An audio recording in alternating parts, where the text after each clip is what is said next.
क्या चाचा जी, बिना बताए सडनली कैसे आ गया? सडनली आना क्या है बेटी, पहले ही बहुत लेट हो गया हूँ, ये सोचकर दुखी हो रहा था। तुम्हारे पिताजी की बात को तुमने मना कर दिया है ना, और उन्होंने तुमसे बिना पूछे सब तय कर दिया था। तुम्हारा फोन आते ही वो बहुत शांत हो गए। जब कभी हम उनसे बात करते थे तो उनकी आंखों में एक सुनहरी चमक दिखती थी, लेकिन अब वो चमक नहीं है। और तुम्हारे कारण उनको बहुत गुस्सा भी आ रहा है। इसी कारण गुस्सा कम करने के लिए मुझे लेट हो गया। तुम दोनों चलो मेरे साथ। आप कहाँ चाचा जी? और कहाँ बेटी, अपने घर। अभी नहीं चाचा जी, पापा के गुस्से के बारे में सोचते ही डर लग रहा है मुझे। भैया को तुमसे बहुत ज्यादा प्यार है, भैया की जान हो तुम। अभी उनका गुस्सा भी कम हो गया है। चलो चलते हैं। ऐसा नहीं है चाचा जी, हम थोड़ी देर रुक के आते हैं ना। महा, मैं क्यों कह रहा हूँ जरा समझो। वो हाँ करने के बाद भी अगर तुम लोग नहीं गए तो और गुस्सा हो जाएंगे, फिर तो तुम्हारा मिलना इम्पॉसिबल। ऐसी बात नहीं है चाचा जी। दामाद जी, आप ही कहिए इससे। आप दोनों की शादी के कारण हमारे घर में सभी दुखी रहने लगे हैं। बच्चों के साथ साथ सब लोग उदास रहने लगे हैं। अरे कम से कम उनके लिए तो घर में चलो। तुम्हें आना ही होगा। देखो, मना मत करना प्लीज। ज्यादा मत सोचो दामाद जी, आप लोगों को वहां पर चलना ही होगा। दरअसल मुझे वहां से कुछ पर्सनली बात करनी है। बहुत सही है, शादी तो हमारे परमिशन के बगैर कर ली, पर अब खुद की पत्नी से बात करने के लिए मेरी परमिशन चाहिए।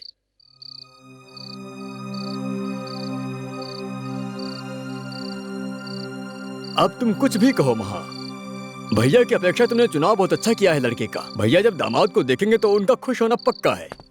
क्या है ये माँ, वो ऐसे दामाद कहकर इतना जल्दी जल्दी क्यों कर रहे हैं? ये सब कुछ लफड़ा क्यों? जाकर तुम्हारे चाचा जी को सच बता देंगे। अगर हम सच बताएंगे तो वो मेरी शादी कर शादी देंगे। करेंगे तो क्या गलत है? क्या तुम पूरी जिंदगी ऐसे ही रहोगी क्या? माँ, मैं तुम्हारा दोस्त होने के नाते कह रहा हूँ, मेरी बात सुनो। जो हुआ वो सब कुछ जाकर अपने घर वालों को बता दो। मुरली, क्या मैं आपसे एक बात पूछूं? हाँ पूछो। क्या तुम शालिनी को छोड़ के किसी और से शादी कर पाओगे? चुप क्यों हो गए मुरली? तुम एक साइड प्यार के लिए इतना फील कर रहे हो, फिर मैं ये सब कुछ भूलकर किसी और से कैसे शादी कर पाऊंगी?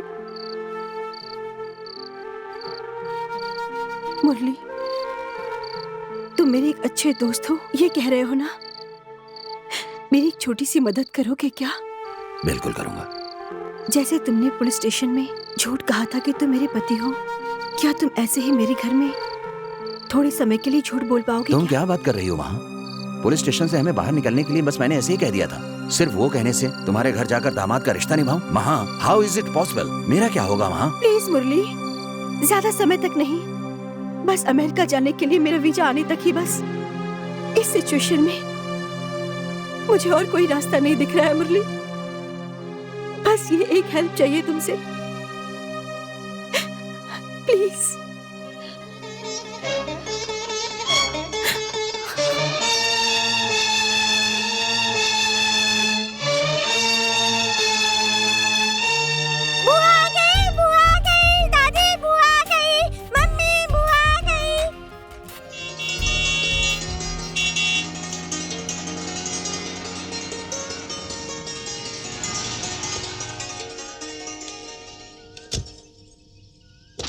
उतरो बेटी। दामाद जी आप भी आइए।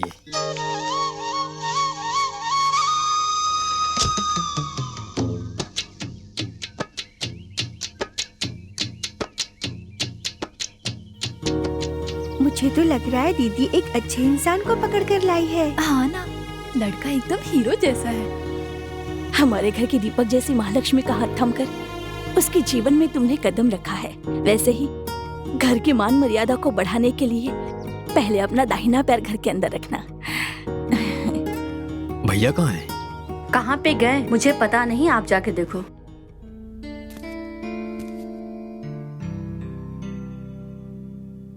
हाय, I am Pramila, age 12, just entering into 12। ये है मेरी दीदी उर्मिला, एज 15।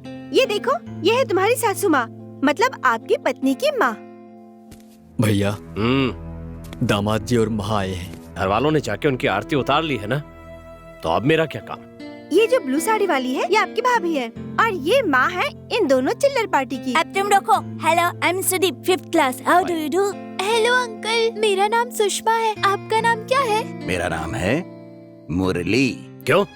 उनके पैर धोकर पानी सिर पे नहीं डालूंगा तब तक वो घर में नहीं आएंगे क्या? मैं उन्हें जान से ज्यादा चाहता था, धूमधाम से उनकी शादी करना चाहता था। उन्होंने मेरे सारे सपने बिखेर दिए, मुझे जीते जी मार दिया उसने। कैसे सहन करूं मैं?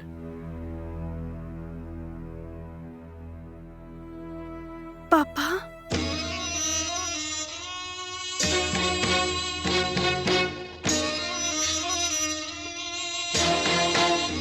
पापा, पापा मुझे माफ कर दीजिए, मुझे माफ कर दीजिए। तुम्हें माफ करने का और आशीर्वाद देने का अधिकार मैं कब का खो चुका हूं। दामाद जी, नमस्कार।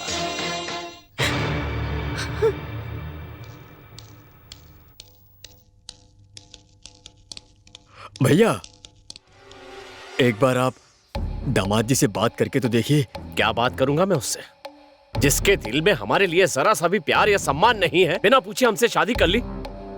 उसके साथ क्या बात करूं? मुझे नहीं करना। पता नहीं कब उसकी शादी हुई, उन्होंने कैसे शादी की इसका भी मुझे नहीं पता। कैसे मालूम है ये शादी? मुझे तो ये भी नहीं पता कि किस रीति से उनकी शादी हुई है। रजिस्टर मैरिज की हम लोगों ने। तुम्हारी को समझ में आया? वही भैया, रजिस्टर मैरिज में गवर्नमेंट के परमिशन से सिग्नेचर करके। शादी के लिए गवर्नमेंट की परमिशन चाहिए, पर घर वालों का आशीर्वाद नहीं चाहिए। बहुत अच्छा है, बहुत अच्छा है ये। ठीक है, इन्होंने तो सोच लिया कि इनकी शादी में ना तो हमारा कोई काम है और ना ही कोई जरूरत। कम से कम लड़के के घर वालों को तो पता होगा ना? बिल्कुल नहीं। क्या कहा? किसी तरफ से कोई भी नहीं आया था? बिना परिवार वालों के तो अनाथों की ही शादी होती है। मैं सच में ही अनाथ हूँ। शाबाश, क्या बात कही। मतलब जिसे खानदान का पता नहीं वो हमारे घर का दामाद बन गया। अगर कोई जानवर भी खरीदना होता है तो पहले उसके वंश के बारे में पता किया जाता है, और ये राघव वंश का दामाद बनकर आया है जिसके खानदान के बारे में किसी को कुछ पता नहीं है। बहुत खुशी हुई महा, बहुत खुशी हुई। तुम्हें पालने का बहुत अच्छा सिला दिया है तुमने। पर सुनो महा, एक बात याद रखना, तुमसे शादी करने के बाद वो भले ही तुम्हारा पति बन गया हो, पर मेरा दामाद नहीं बन सकता। बेटा, उसकी बात का बुरा मत मानना। महालक्ष्मी उसकी जान है। उसके हाथों से ये शादी नहीं हुई इसलिए वो गुस्से में तुम्हें कुछ कह रहा है, पर उसका दिल बहुत साफ है बेटा। उनकी बातों से मुझे कुछ भी बुरा नहीं लगा है। महालक्ष्मी के ऊपर उनका जो प्यार है बस वही दिखा है मुझे कुछ भी बुरा नहीं लगा। मेरा अच्छा बेटा। अरे पगली, तुम क्यों रो रही हो? तुम्हें तुम्हारे पापा का गुस्सा नहीं मालूम, बस थोड़े समय के लिए रहता है। तुम बहुत किस्मत वाली हो बेटी, इसलिए तुम्हें सोने जैसा पति मिला है।